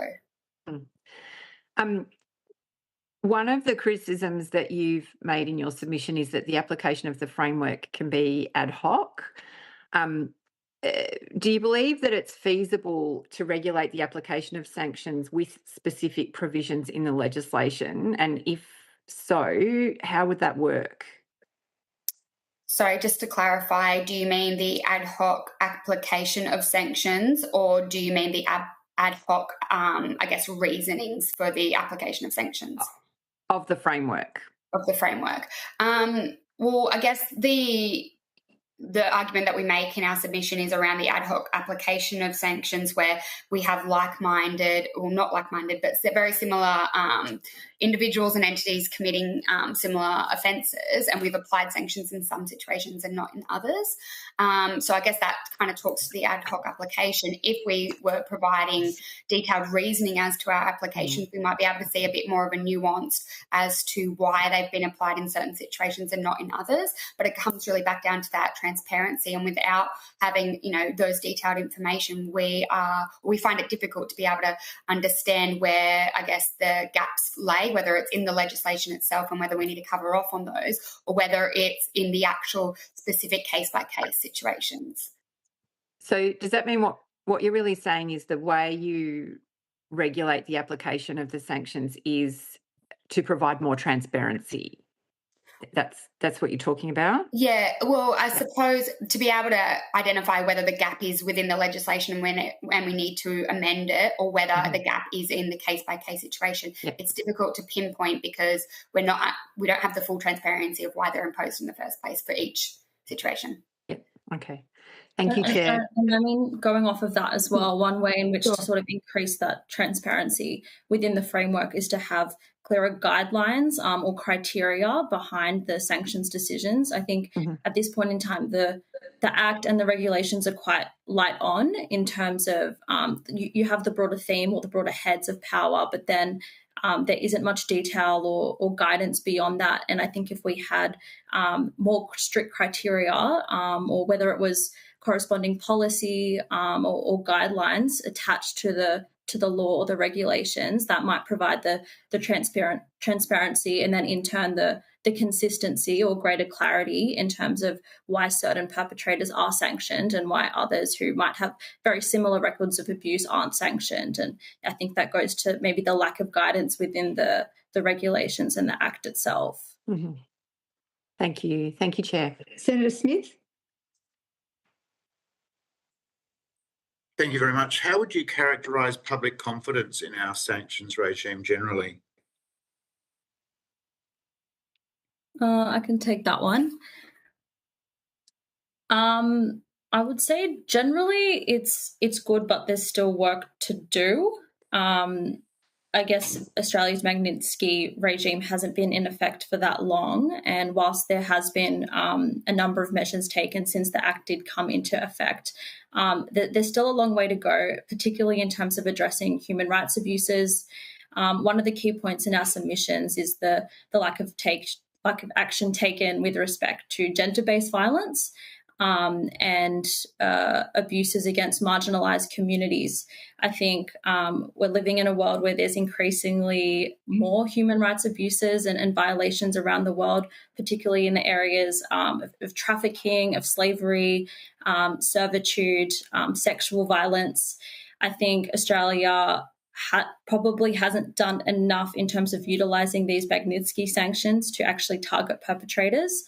And that has probably diminished a level of public confidence in Australia's sort of commitment to upholding human rights, particularly in the Asia-Pacific region, where we do exert a lot of power and influence, and probably could do more than we have done to represent our commitment.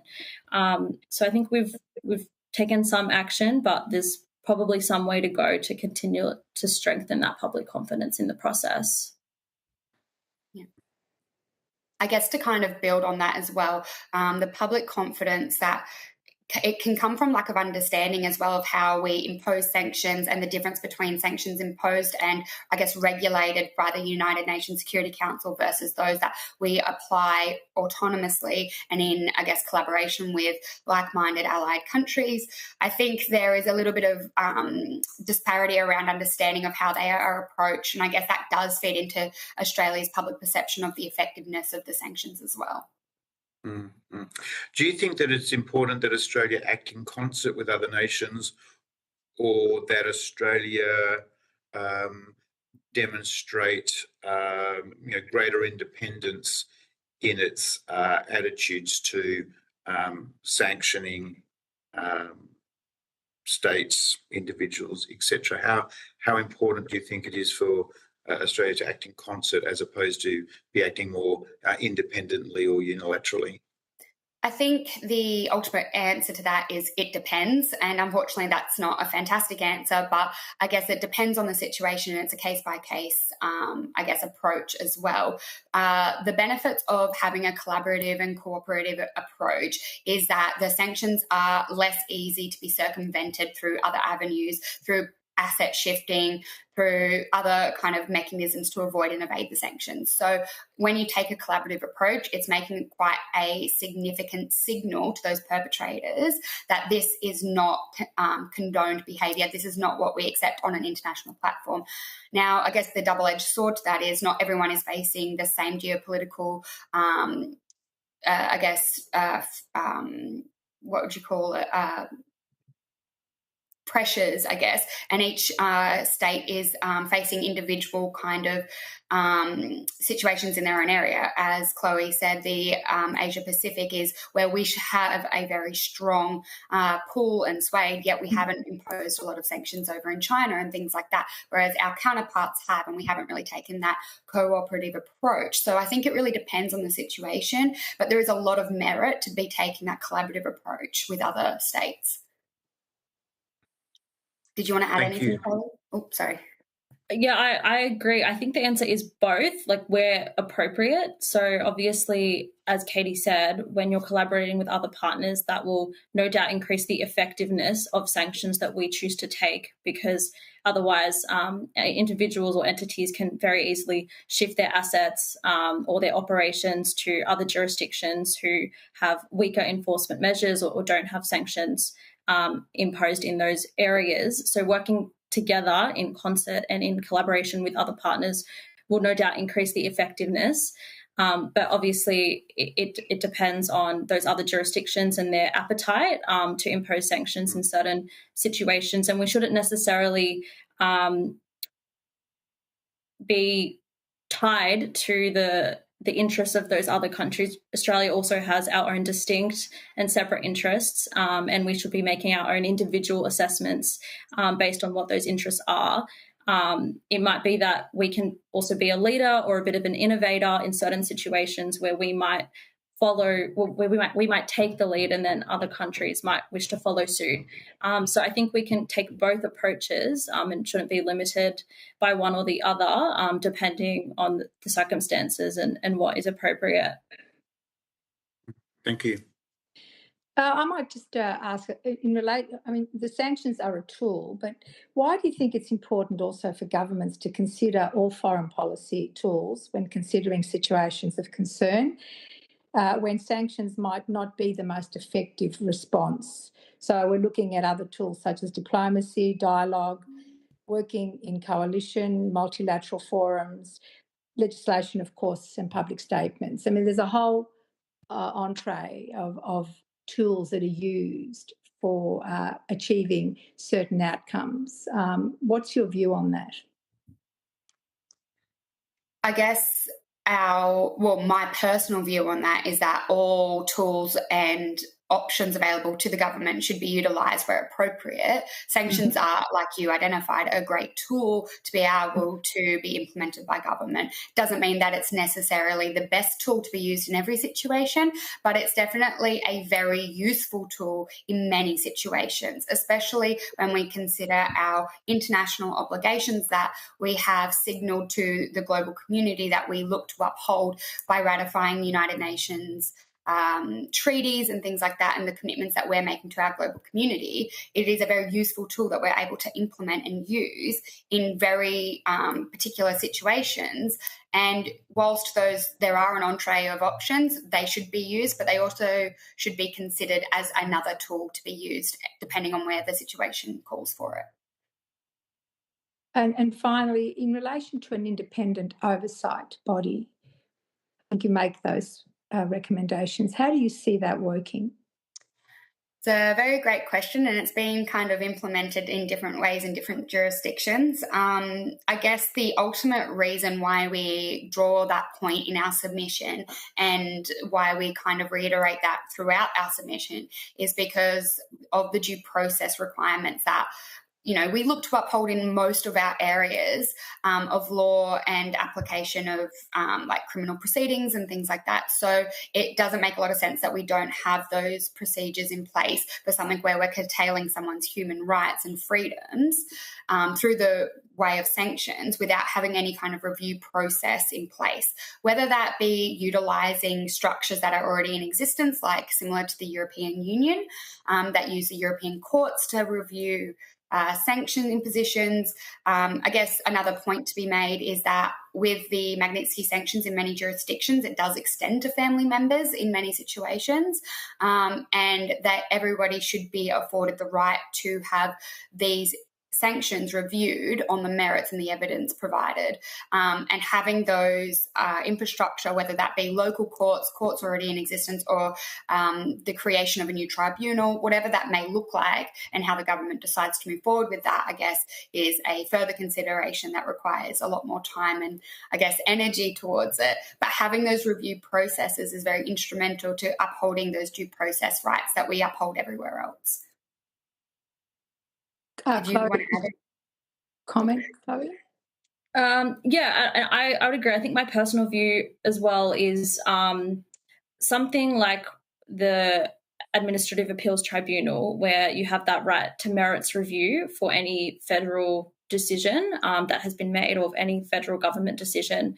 I think that gives a person the opportunity to challenge the decision, to understand the reason for why the decision was made, the right to a hearing, the right to provide evidence, and all of these are fundamental principles of procedural fairness and natural justice, and they are quite core actually to the democratic system in which we operate in Australia.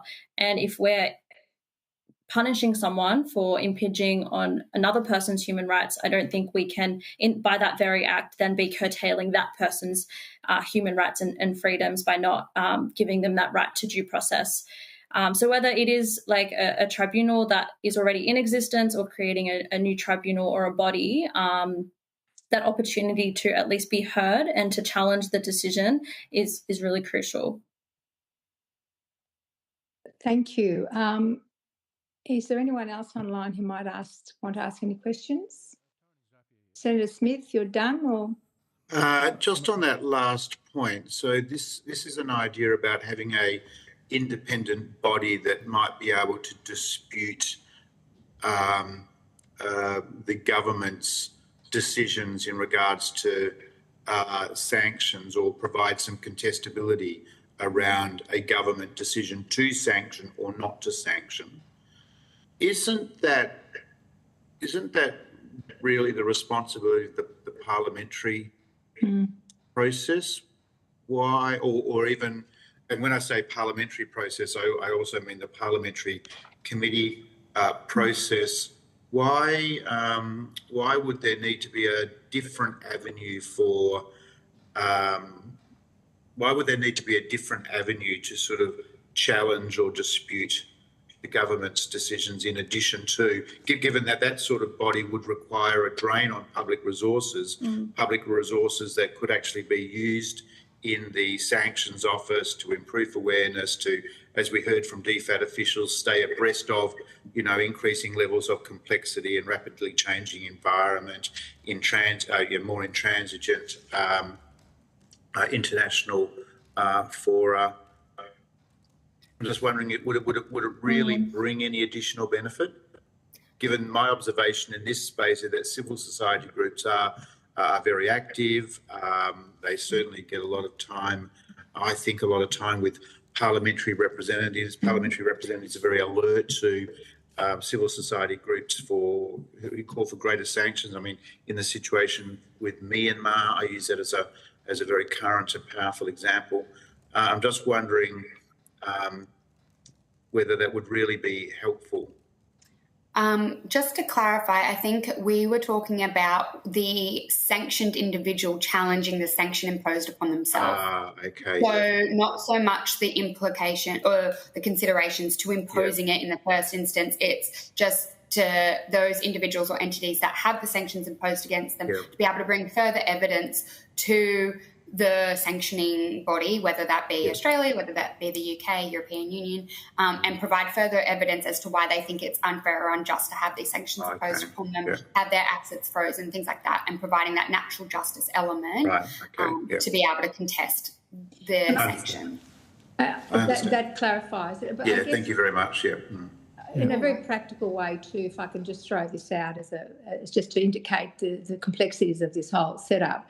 I mean, we were told before that we were given numbers about how many individuals and entities were sanctioned by Australia. And I'm thinking of maybe the 25 Russians or 36 Iranians. And I don't know, I mean, how would you see those people being afforded a process that allows them to, I'm not suggesting we completely ditch people's rights. I'm just trying to understand how that works and what kind of review and what kind of additional information might be put forward when in a global geopolitical context and all the agencies and people agree that the reason those individuals were sanctioned in the first place is because they were found to be committing acts of corruption or human rights violations. So it's a big, big picture, and trying to distill down to a review process or an independent body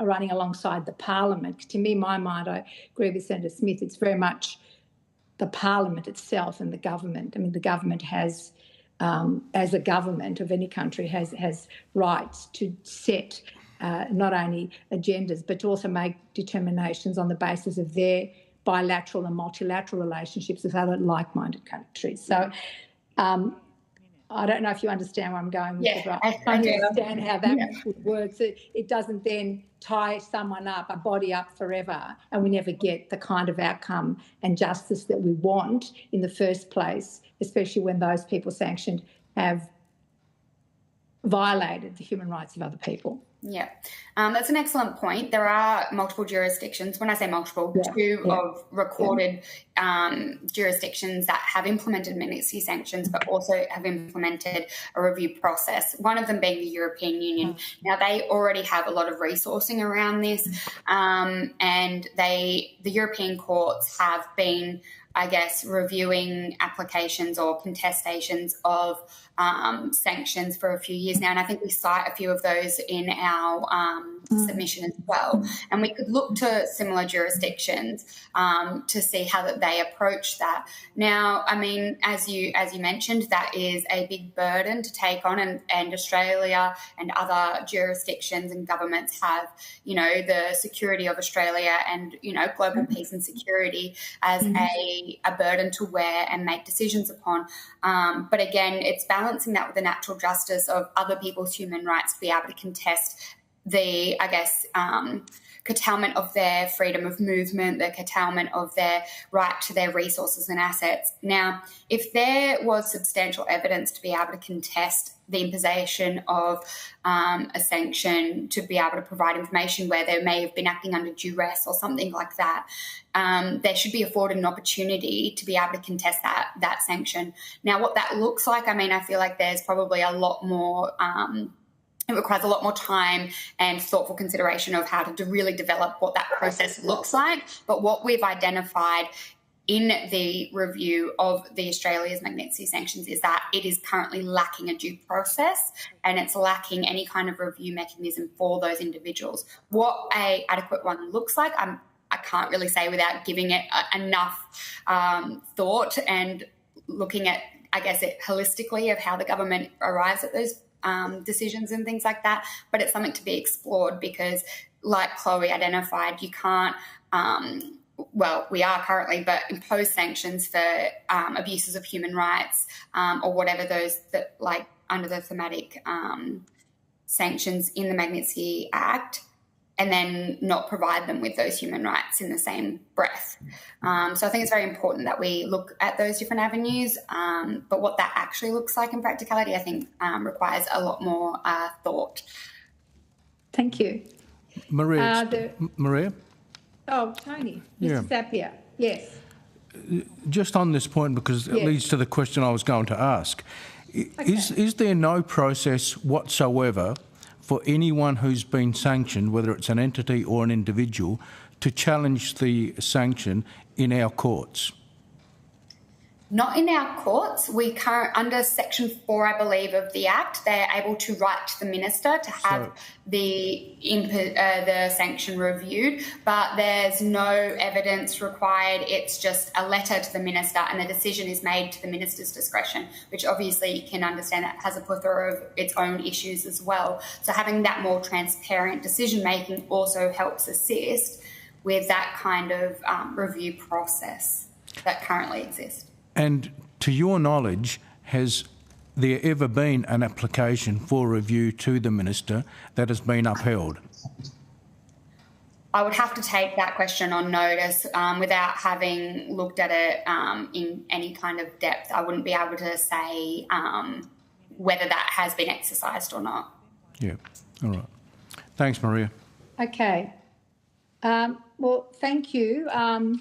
Before I close the hearing today, firstly, thank you for your time today. And if you have been asked to provide any additional information, including questions on notice, please forward it to the Secretariat by Wednesday the 5th, 2025. Please note that responses to questions on notice will be published on the website as submissions to the inquiry, and you will be sent a copy of the transcript of your evidence to assist you with answering questions taken on notice today, and you will have an opportunity to request corrections to the to any transcription errors.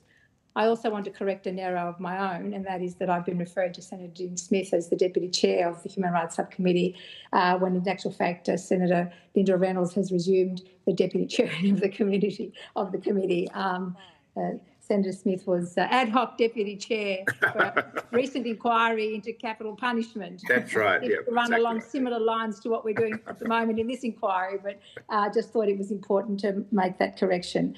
So I'd like to thank you. You enjoyed it while it lasted, Senator Smith. I'd like to thank committee members and witnesses for their time today and declare this public hearing closed. Thank you.